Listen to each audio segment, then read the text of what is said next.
Hey guys, I'm here with Scott Kester. He's the concept designer for Borderlands 2. We're going back to Pandora. What's changed?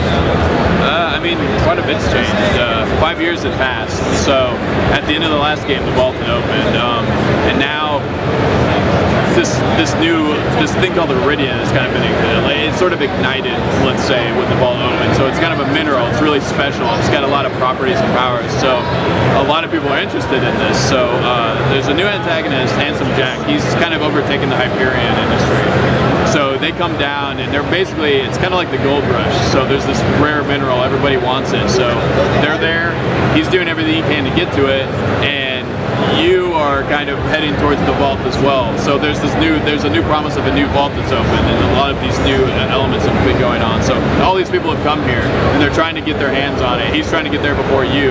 And basically, it's similar in its scope to the first game, but the story is playing a lot bigger role. But since the 5 years have passed, the original cast and characters that are there, quite a bit's changed. So the old Vault Hunters are now NPCs in the game. You'll interact with them in quests and get story with them, and just a lot of the recurring characters are there.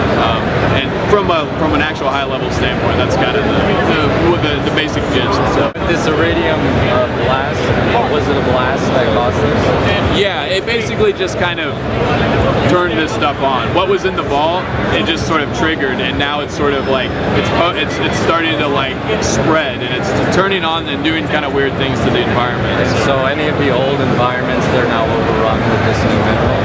Yes, they would be, for sure. What new character classes can we expect to see?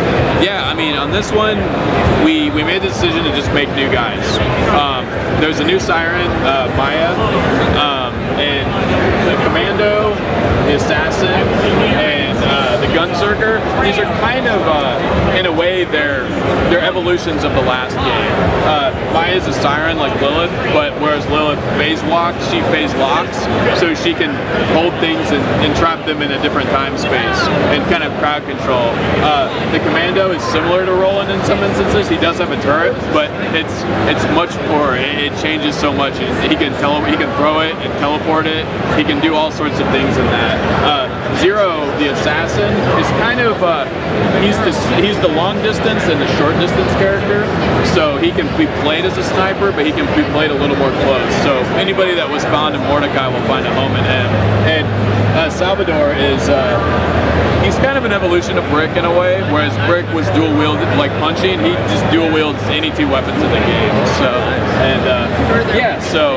they're kind of, anyone that played the respectable class in the last game, I think will feel at home. But the fact that there's so many more skills and you can really build them a little more uniquely this time. Whereas I think if we were to compare whatever Mordecai's, we probably would have a fairly similar build this time around. I think there's a lot more options for the player to kind of build them as they want to. So. Yeah, and the same goes for the weapons as far as customization and trying to get as many varieties of weapons as possible. We took the weapons system, and not one bit of gun art from the old game is in this game. We rebuilt everything. We took the system from the ground up, just to the, we took each manufacturer, we gave them a visual identity, and we gave them a much more distinctive gameplay to them.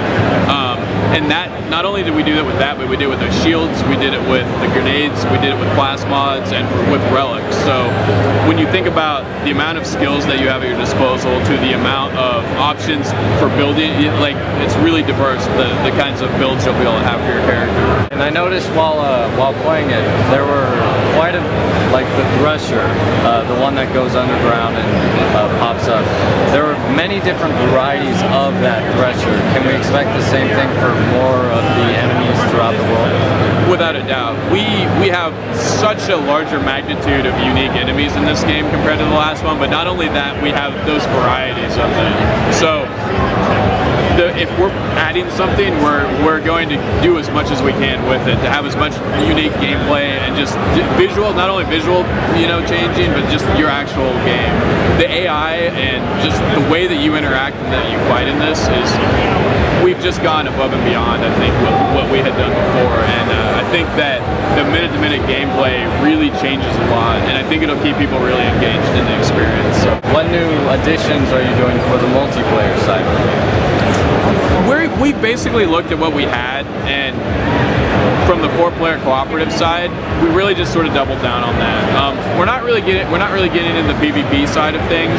We still have dueling and things like that in the game, but we really wanted to look at what we had and really stick to that and really do that as well as we could. But we fixed a lot of issues, like some quest eligibility things. If you're a higher level than me and I jumped into your game, like I couldn't complete that. We've ironed a lot of that out. That stuff, you can jump into friends' games. Just the experience of getting into the game and playing it, we're really trying to smooth out as much as possible.